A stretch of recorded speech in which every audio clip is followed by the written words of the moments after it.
I'm going to share with you the most important habit that you could ever learn in your life. And no, it's not something like meditate, exercise, or get up early. This is something that I have not heard anyone talk about. And I'm going to tell you what it is by sharing with you a quick 2-minute story.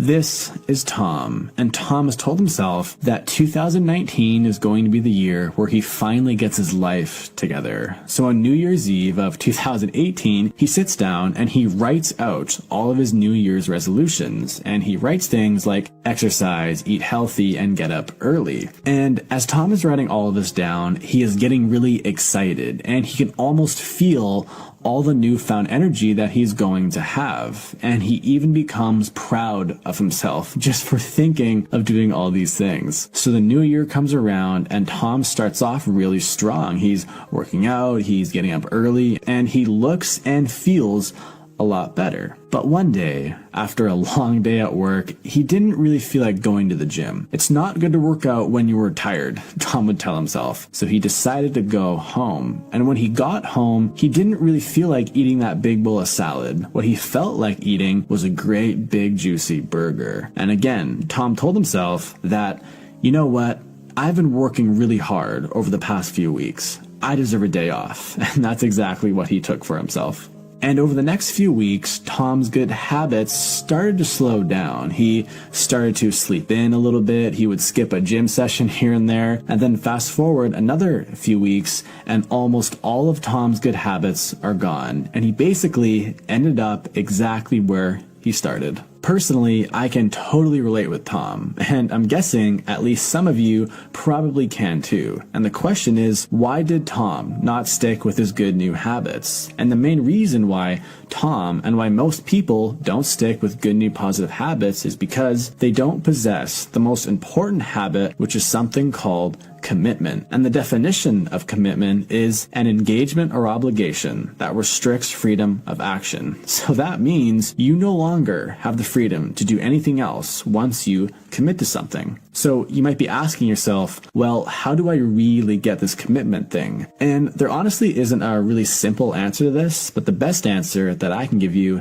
is that you have to just think long and hard about what you are committing to. I'll give you an example. Let's say you currently lift weights 2 times per month, and you tell yourself that you want to start to work out more. Most people in this situation will say, I am going to go to the gym 3 times per week from now on. Now, this may not seem like a ton, but this is actually a 600% increase from going to the gym 2 times per month to 12 times per month. And it's this drastic change that makes it really hard to stay committed. So this is what I would recommend. Instead of going to the gym 3 times per week, try going to the gym once every week for the next 3 months. And then once that becomes easy and it feels like it's just a part of your normal day life, like brushing your teeth, then go to the gym 2 times per week and then do that for 3 months, then 3 times and 4 times and so on and so forth. And I would also recommend just focusing on one new habit at a time. You can try doing a few at a time, but usually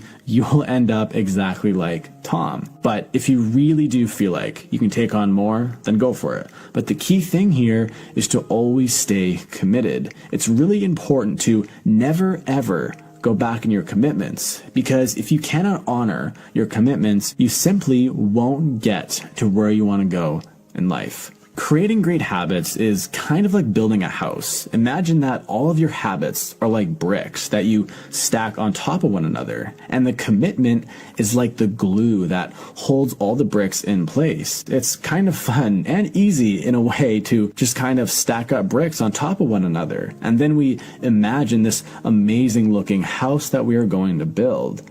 But without the glue, without the cement, that house will inevitably fall, and you will probably end up exactly where you left off. And this is something that I personally have done so many times in my past. So take your time and be precise with every single brick, and eventually you will build that amazing looking house that will withstand a lifetime. Check out my last video about the real truth about success, and I'll see you there.